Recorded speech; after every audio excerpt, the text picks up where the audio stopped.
No, I'm eating 24/7. No, I'm eating 24/7.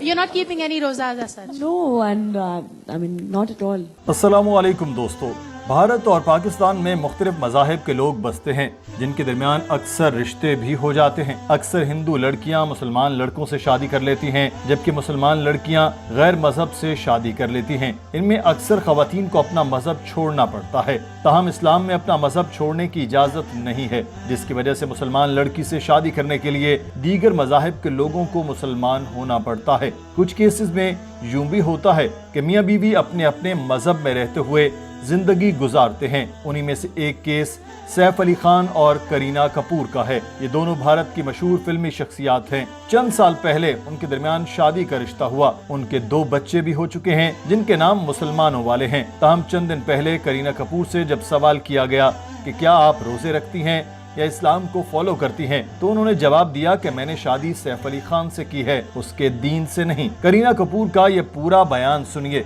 जिसके बाद हम आपको बताते हैं कि डॉक्टर जाकिर नाइक साहब का इस पर क्या कहना है। Since it's the time of Ramzan, have you kept any rozas and are you following some kind of plan for that? No, I'm eating 24/7. No, I'm eating 24/7. You're not keeping any rozas as such? No, and not at all.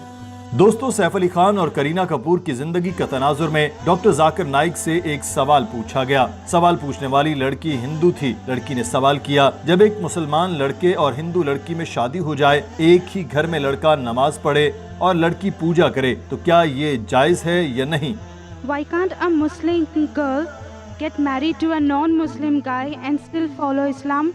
लड़की के सवाल को doctor Zakir Naik ने काफी सराहा, क्योंकि यह मसला भारत में काफी हद तक बढ़ता जा रहा है। डॉक्टर जाकिर नाइक ने जवाब देते हुए एक जबरदस्त मिसाल दी। उन्होंने कहा कि हर चीज के कुछ कवायद होते हैं। फर्ज करें आपके पास एक कार है जिसका एक पहिया ट्रैक्टर का और एक साइकिल का है, तो ऐसी गाड़ी चल सकेगी क्या?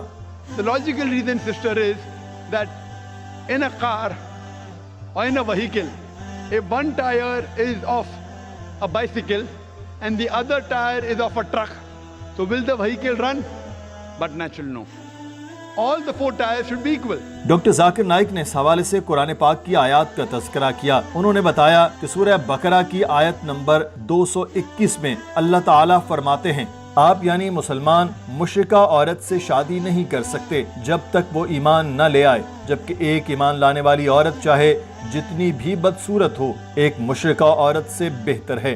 जबकि लड़कियां मुशरिक मर्द से शादी नहीं कर सकती जब तक वो ईमान न ले आए। एक मोमिन आदमी बेहतर है चाहे वो कितना बदसूरत हो, इससे जो शिर्क करता हो। Allah says in the Quran in Surah Baqarah, chapter number 2, verse number 221, that do not marry a mushrik until he believes. Do not marry an idol worshipper. Do not marry a non-believer until he believes. Even a believer, even if he's a slave man, even if he's a bondsman, he's far better than a non-believer, than a mushrik man, than a non-Muslim man, even if he allows you. Doctor Zakir Naik ने इस आयत की वजह बताते हुए कहा कि अगर आप खुदा के अलावा किसी और को पूजते हैं, किसी और की इबादत करते हैं, ये सब बड़ा गुनाह है। डॉक्टर जाकिर नाइक साहब ने कुरान पाक की एक और आयत का हवाला देते हुए बताया, सूरह निसा में आयत 48 और 116 में अल्लाह ताला फरमाते हैं, अल्लाह ताला अगर चाहे तो किसी भी गुनाह को माफ कर सकता है, लेकिन शिर्क को कभी माफ नहीं करेगा। अगर एक इंसान मुशरिक मर गया तो अल्लाह ताला कभी भी उसे माफ नहीं कर सकता, क्योंकि मुशरिक वो शख्स है जो शिर्क करता है, और ये सबसे बड़ा गुनाह है। क्योंकि अगर हम अपने खालिक को मालिक, ईश्वर और खुदा को गाली देंगे तो ये सबसे बड़ा गुनाह है। जिसने हमें जिंदगी दी, जिसने ये सारी चीजें दुनिया में दी, अगर हम इसको गाली देंगे, उसके अलावा किसी और की इबादत करेंगे, तो ये शिर्क होगा। डॉक्टर जाकिर नाइक कहते हैं कि इसलिए इस्लाम में इजाजत नहीं है कि एक मुस्लिम लड़का या लड़की किसी मुशरिक लड़के या लड़की से शादी करे, क्योंकि इसकी बिल्कुल भी इजाजत नहीं है। दोस्तों, डॉक्टर जाकिर नाइक का हिंदू लड़की के सवाल पर जवाब आपको कैसा लगा? डॉक्टर साहब की दलील से मुतालिक हमारे कमेंट सेक्शन में जरूर अपनी राय दीजिएगा। अपना ख्याल रखें। अल्लाह हाफिज।